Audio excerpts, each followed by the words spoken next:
Why do ships, built from tough steel, rot away faster in the ocean than almost anywhere on Earth?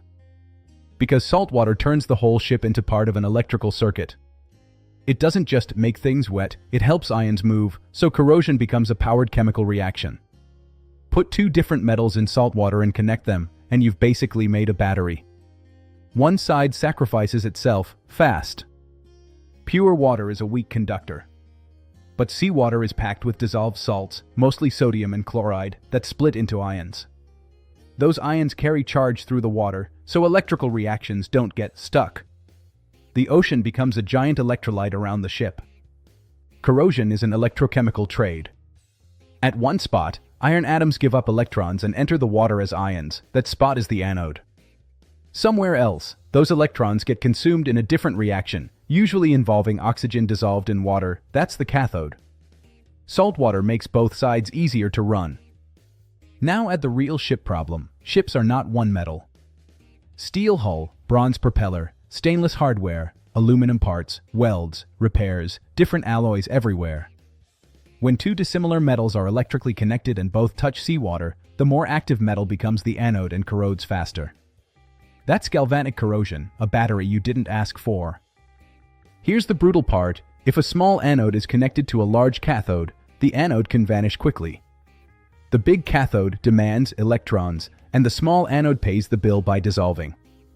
That's why tiny bolts, edges, and weld areas can rot out even when the rest looks fine. Even with one metal, you can still create a battery. In tight gaps, under gaskets, in seams, beneath barnacles, oxygen can't refresh easily. Outside, the crevice has more oxygen, inside has less.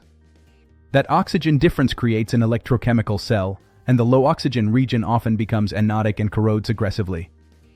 Chloride ions are especially nasty because they help break down protective oxide films.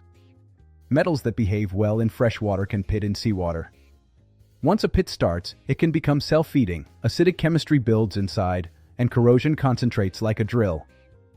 Coatings slow corrosion by blocking water and oxygen. But one tiny scratch exposes bare steel next to a huge coated area. Now the exposed spot can become a concentrated anode. That's why maintenance is obsessive. A ship isn't painted once. It's constantly repaired, inspected, and repainted. So ships fight batteries with better batteries. They bolt on sacrificial anodes, often zinc or aluminum alloys. These metals are more willing to oxidize than steel, so they become the anode on purpose and slowly dissolve instead of the hull. If the anodes look chewed up, that's success. Bigger ships may use impressed current systems. Sensors and a power supply push a small controlled current so the hull stays cathodic. Done right, it reduces corrosion while preserving coatings and hardware.